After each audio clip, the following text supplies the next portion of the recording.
ഇന്ന് എൻ്റെ കയ്യിൽ എന്താ നോക്കിക്കേ നല്ല ഭംഗിയുള്ള ഒരു ക്രിസ്മസ് പപ്പയൊക്കെ ഉണ്ട്. ഡിസംബർ മാസമായില്ലേ, ക്രിസ്മസ് പപ്പയും കയ്യിലിരിക്കട്ടെ. അപ്പോൾ ഇന്ന് നമ്മൾ ഉണ്ടാക്കാൻ വേണ്ടിയിട്ട് പോണത് ഗോതമ്പ് പൊടി കൊണ്ട് ഭയങ്കര സിമ്പിളായിട്ട് റെഡി ആക്കിയിട്ട് എടുക്കണ രണ്ട് സ്നാക്കിൻ്റെ റെസിപ്പിയാണ് ചെയ്യാൻ വേണ്ടിയിട്ട് പോണത്. ഒരെണ്ണം നമുക്ക് വൈകിട്ട് ചായയുടെ കൂടെ കഴിയാൻ വേണ്ടിയിട്ട് പറ്റുന്ന നല്ല എരിവൊക്കെയുള്ള ഒരു വടയുടെ റെസിപ്പിയാണ് ചെയ്യുന്നത്. പിന്നത്തെ ചെയ്യുന്നത് നമ്മൾ രാവിലെ ബ്രേക്ക്ഫാസ്റ്റിന് ചായയുടെ കൂടെ കഴിയാൻ വേണ്ടിയിട്ട് പറ്റുന്ന ഗോതമ്പ് പൊടി കൊണ്ട് നല്ല മുരിഞ്ഞ ദോശയുടെ റെസിപ്പിയാണ് ചെയ്യുന്നത്. ഇത് രണ്ടായിരുന്നാലും റെഡി ആക്കിയിട്ട് എടുക്കാൻ വേണ്ടിയിട്ട് നല്ല എളുപ്പമാണ്. അപ്പോൾ നിങ്ങളെല്ലാവരും ട്രൈ ചെയ്ത് നോക്കാം. ട്രൈ ചെയ്ത് നോക്കിയിട്ട് ഫീഡ്ബാക്ക് പറയാൻ വേണ്ടിയിട്ട് മറക്കരുത്. പിന്നെ നമ്മുടെ മിയാ കിച്ചണിൽ ലാസ്റ്റ് അപ്ലോഡ് ചെയ്തിട്ടുണ്ടായിരുന്നത് ഒരു ചിക്കൻ ബണ്ണിൻ്റെ റെസിപ്പി ആയിരുന്നു ചെയ്തിട്ടുണ്ടായിരുന്നത്. ആ വീഡിയോ നിങ്ങൾ കണ്ടു കഴിഞ്ഞപ്പോൾ കുറച്ച് പേരൊക്കെ ചോദിച്ചിട്ടുണ്ടായിരുന്നു. അത് ഞാൻ അതിനകത്ത് ചിക്കനും വയ്ക്കുന്നുണ്ട്, പിന്നെ ചീസും വയ്ക്കുന്നുണ്ട്. അപ്പോൾ കുറച്ച് പേര് ചോദിച്ചിട്ടുണ്ടായിരുന്നു അതിനകത്ത് വേറെ ഫില്ലിംഗ് എന്തെങ്കിലും വെക്കാൻ വേണ്ടിയിട്ട് പറ്റുന്നു, ചോക്ലേറ്റ് ഒക്കെ എന്ത് ഫില്ലിംഗ് വെച്ചിട്ട് നിങ്ങൾക്ക് അത് റെഡി ആക്കിയിട്ട് എടുക്കാം. പക്ഷേ അതിനകത്ത് ഫില്ലിംഗ് വയ്ക്കാൻ വേണ്ടിയിട്ട് വളരെ കുറച്ച് സ്പേസ് ഉള്ളൂ. അപ്പോൾ അതനുസരിച്ചിട്ടുള്ള ഫില്ലിംഗ് വെച്ചിട്ട് വെജിറ്റേറിയൻകാർക്ക് നിങ്ങൾക്ക് ഇഷ്ടമുള്ള എന്തെങ്കിലും വെജിറ്റേറിയൻ ഫില്ലിംഗ് വെച്ചിട്ട് അത് റെഡി ആക്കിയിട്ട് എടുക്കാം. അപ്പോൾ നിങ്ങൾ ആ വീഡിയോ കാണാത്തവരുണ്ടെന്ന് വെച്ചിട്ടുണ്ടെങ്കിൽ ആ വീഡിയോ വേണ്ടിയിട്ട് കാണാൻ വേണ്ടിയിട്ട് മറക്കരുത്. അപ്പോൾ നമുക്കൊട്ട് സമയം കഴിഞ്ഞ് തന്നെ നമ്മുടെ ഗോതമ്പ് പൊടി കൊണ്ടുള്ള രണ്ട് സിമ്പിളായിട്ടുള്ള റെസിപ്പി നമുക്ക് റെഡി ആക്കിയിട്ട് എടുക്കാം. അപ്പോൾ നമുക്ക് ഫസ്റ്റ് ഇതിലേക്കുള്ള സ്നാക്ക് റെഡിയാക്കാം. അപ്പോൾ ഞാനിവിടെ 250 ml മെഷറിംഗ് കപ്പിൽ 1 കപ്പ് ഗോതമ്പ് പൊടി എടുത്തിട്ടുണ്ട്. മെഷറിംഗ് കപ്പ് തന്നെ വേണമെന്ന് നിർബന്ധമില്ല കേട്ടോ, നമ്മൾ ചായ കുടിക്കുന്ന ഗ്ലാസ്സിലെ അളവ് എടുത്താൽ മതി. അപ്പോൾ 1 കപ്പ് ഗോതമ്പ് പൊടി എടുത്തു കഴിഞ്ഞപ്പോൾ ആ സെയിം കപ്പിൽ തന്നെ 1/2 കപ്പ് അരിപ്പൊടി എടുത്തിട്ടുണ്ട്. നമ്മൾ പത്തരിയൊക്കെ ഉണ്ടാക്കാൻ എടുക്കുന്ന അരിപ്പൊടി ഉണ്ടല്ലോ, അരിപ്പൊടി. അത് വറുത്ത അരിപ്പൊടി ആയിരുന്നാലും കുഴപ്പമില്ല, വറുക്കാത്ത അരിപ്പൊടി ആയിരുന്നാലും കുഴപ്പമില്ല. പിന്നെ അത് ഒരു വലിയ കഷ്ണം ഇഞ്ചി ചതച്ചത് ഇതേപോലെ നന്നായിട്ട് ചതച്ചിട്ട് എടുക്കണം. പിന്നെ എരിവിന് വേണ്ടിയിട്ട് പച്ചമുളക് ഞാനിവിടെ അതാ 4 ചെറിയ പച്ചമുളക് എടുത്തിട്ടുണ്ട്. അല്ലെങ്കിൽ പച്ചമുളക് നിങ്ങളുടെ എരിവിനനുസരിച്ചിട്ട് ചേർത്തോ. പിന്നെ കുറച്ച് മല്ലിയില വേണം. ഇതാ ഒരു സവോള എടുത്തിട്ടുണ്ട്. ഈ സവോള നല്ല പൊടിയായിട്ട് കട്ട് ചെയ്തിട്ട് എടുക്കണം. പിന്നെ 1/2 ഗ്ലാസ് അധികം പുളിയില്ലാത്ത തൈര് എടുത്തിട്ടുണ്ട്. പിന്നെ ഇതിലേക്ക് നമുക്ക് കുറച്ച് ബേക്കിംഗ് സോഡയും വേണം, പിന്നെ ഉപ്പും വേണം. പിന്നെ ഇത് മിക്സ് ചെയ്തിട്ട് എടുക്കാൻ വേണ്ടിയിട്ട് ഇതിലേക്ക് ആവശ്യത്തിന് വെള്ളവും വേണം. പിന്നെ ഇതിലേക്ക് നമ്മൾ കുറച്ച് കുരുമുളകും ചേർക്കുന്നുണ്ട്, ചെറിയ ജീരകം ഉണ്ടല്ലോ, ചെറിയ ജീരകവും ചേർക്കുന്നുണ്ട്. അപ്പോൾ ഫസ്റ്റ് നമ്മുടെ സവോള നമുക്കൊന്ന് നല്ല പൊടിയായിട്ട് കട്ട് ചെയ്തിട്ടെടുക്കാം. നമ്മൾ സവോള നല്ല ചെറുതായിട്ട് കട്ട് ചെയ്തിട്ടുണ്ട്.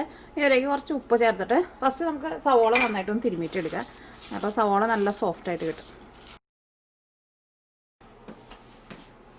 ഇനി നമുക്കിതിലേക്ക് ഇഞ്ചി ചേർക്കാം. ഇതാ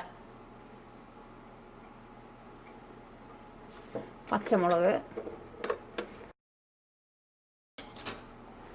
മല്ലിയില ആയിരുന്നാലും നല്ല ചെറുതായിട്ട് കട്ട് ചെയ്യും. ഇനി ഇതിലേക്ക് 1/2 കപ്പ് അരിപ്പൊടി, 1 കപ്പ് ഗോതമ്പ് പൊടി. ഞാൻ അരിപ്പൊടിയുടെ അരിയും ചോദിക്കണ്ട കേട്ടോ, നിങ്ങൾ വറുത്ത അരിപ്പൊടി അല്ലെങ്കിൽ വറുക്കാത്ത അരിപ്പൊടി ആയിരുന്നാലും കുഴപ്പമില്ല. 1 കപ്പ് ഗോതമ്പ് പൊടി, 1/2 ഗ്ലാസ് തൈര്. നല്ല പുളിയുള്ള തൈരാന്ന് വെച്ചിട്ടുണ്ടെങ്കിൽ നിങ്ങളതനുസരിച്ചിട്ട് ചേർത്തോട്ടോ. അതിപ്പോൾ അധികം പുളിയില്ലാത്ത തൈരാണ്, എന്നാലും അത്യാവശ്യം പുളിയുണ്ട് തൈരിന്. കുറച്ച് പുളി വേണം, അപ്പോഴായിരിക്കും നമുക്ക് ഇത് കഴിക്കാൻ വേണ്ടിയിട്ട് ടേസ്റ്റ് ഉണ്ടാവും. ഇതിലേക്ക് ടേസ്റ്റിന് വേണ്ടിയിട്ട് കുറച്ച് ജീരകം, കുറച്ച് കുരുമുളക് പൊടി, 1/4 ടീസ്പൂൺ ബേക്കിംഗ് സോഡ. ടേബിൾ സ്പൂണിലല്ല ചേർക്കുന്നത്, ടീസ്പൂണിലാണ് ചേർക്കുന്നത്. വളരെ കുറച്ച് മാത്രമേ നമുക്ക് ആവശ്യമുള്ളൂ. ഇതെല്ലാം കൂടിയിട്ട് കൈ കൊണ്ട് നന്നായിട്ട് കുഴച്ചിട്ടെടുക്കുക.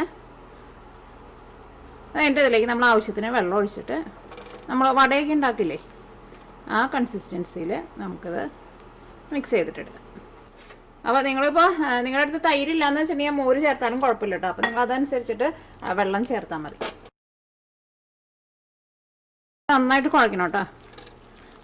അപ്പോഴായിരിക്കും നമ്മുടെ ബേക്കിംഗ് സോഡയൊക്കെ ഉണ്ടല്ലോ ഇതിൻ്റെ കൂടെ നന്നായിട്ട് മിക്സ് ആവുക. അല്ലെങ്കിൽ എവിടെയെങ്കിലും ഒരു സ്ഥലത്ത് ഇങ്ങനെ കട്ട പിടിച്ച പോലെ കിടക്കും. കൈ കൊണ്ട് ഇതേപോലെ നന്നായിട്ട് കുഴച്ചിട്ടെടുക്കുക. അപ്പോൾ അത് ഉപ്പൊക്കെ നല്ല കറക്റ്റ് പാകമായിട്ടുണ്ട്. അപ്പോൾ ഈ പരുവത്തിൽ വേണം കേട്ടോ കുഴച്ചിട്ടെടുക്കാൻ വേണ്ടിയിട്ട്.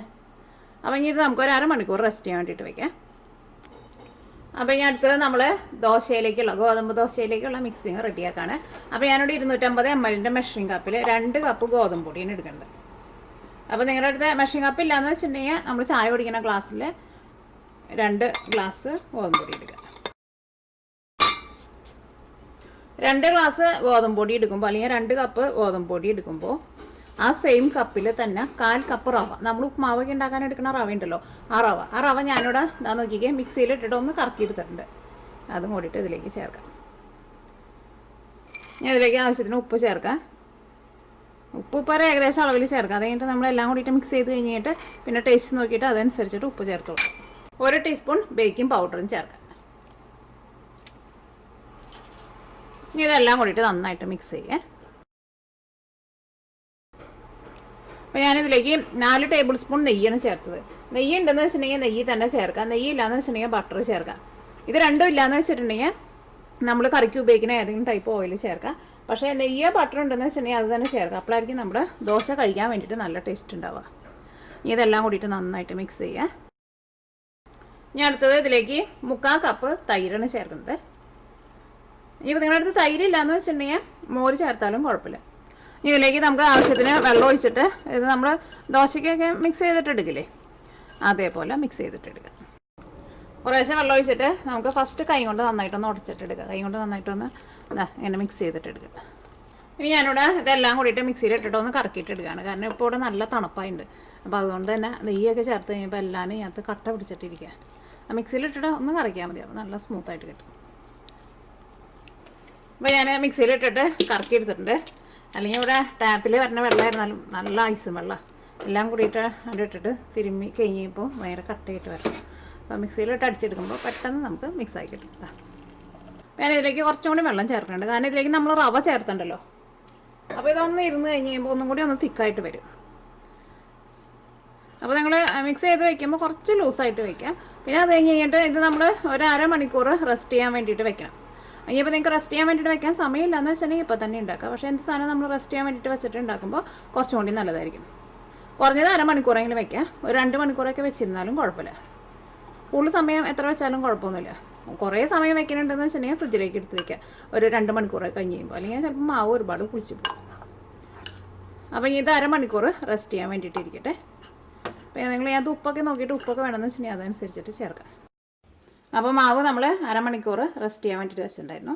ഇനി ഇതിൽ നിന്ന് കുറേശ്ശെ മാവ് എടുത്തിട്ട് നമുക്ക് ഓയിലിലേക്ക് ഇട്ടിട്ട് നന്നായിട്ട് മൊരിച്ചിട്ടെടുക്കാം. ഇതാന്ന് നോക്കിക്കേ. ഇപ്പോൾ ഇത് 2 സൈഡ് നന്നായിട്ട് മൊരിഞ്ഞിട്ടുണ്ട്. നമ്മൾ ഓയിലിൽ നിന്ന് എടുക്കാൻ പോണതിന് മുമ്പ് തീ നന്നായിട്ടൊന്ന് കൂട്ടി വെച്ചിട്ട് ഒരു സെക്കൻഡ് കഴിഞ്ഞിട്ട് എടുത്താൽ മതി. എന്ത് സാധനം വറുത്തെടുക്കുമ്പോൾ അങ്ങനെ ചെയ്യാം. അപ്പോൾ ഇതിൻ്റെ ഉള്ളിൽ അങ്ങനെ ഓയിൽ കുടിച്ചിട്ടുണ്ടെന്ന് വെച്ചിട്ടുണ്ടെങ്കിൽ തീ നന്നായിട്ട് കൂട്ടി വയ്ക്കുമ്പോൾ ഓയിലൊക്കെ പുറത്തേക്ക് വരും.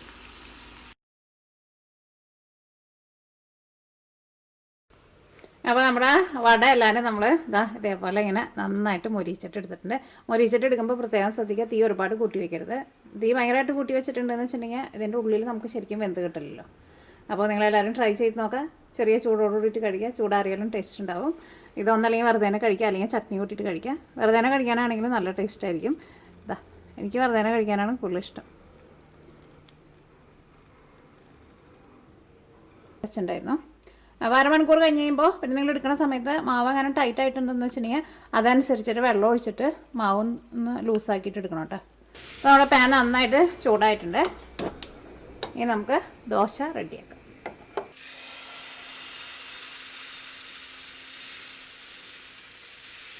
ഭയങ്കര ചൂടിൽ മാവ് ഒഴിച്ചിട്ടുണ്ടെന്ന് വെച്ചിട്ടുണ്ടെങ്കിൽ നമുക്കിങ്ങനെ പരത്താൻ വേണ്ടിയിട്ട് പറ്റില്ല കേട്ടോ. ഈ പാത്രത്തിൽ ഇങ്ങനെ പിടിച്ചിരിക്കും.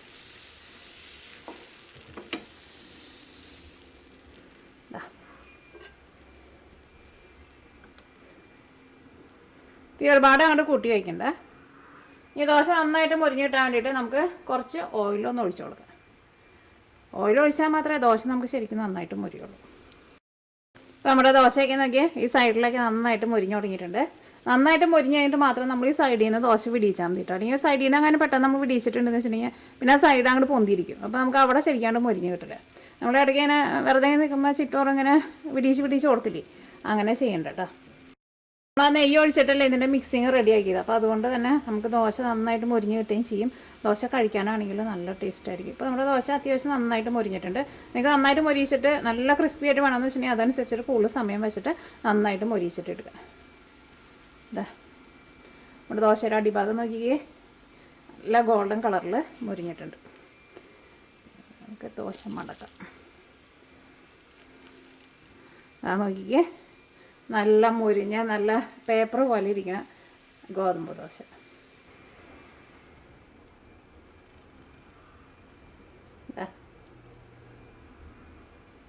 അപ്പോൾ ഈ ബാറ്റർ അത്യാവശ്യം നല്ല വെള്ളം പോലെ ഇരിക്കണം കേട്ടോ. കുറച്ച് തിക്കായിട്ട് ഇരിക്കാന്ന് വെച്ചിട്ടുണ്ടെങ്കിൽ നമുക്ക് ഇതേപോലെ ഇത്രയ്ക്ക് കനം കുറച്ചിട്ട് പരത്താൻ വേണ്ടിയിട്ട് പറ്റില്ല. അപ്പോൾ ദോശ നമുക്ക് ഇത്രയ്ക്ക് നന്നായിട്ട് മുരിഞ്ഞ് ഇതേപോലെ നല്ല ക്രിസ്പി ആയിട്ട് കിട്ടുകയും ചെയ്യില്ല.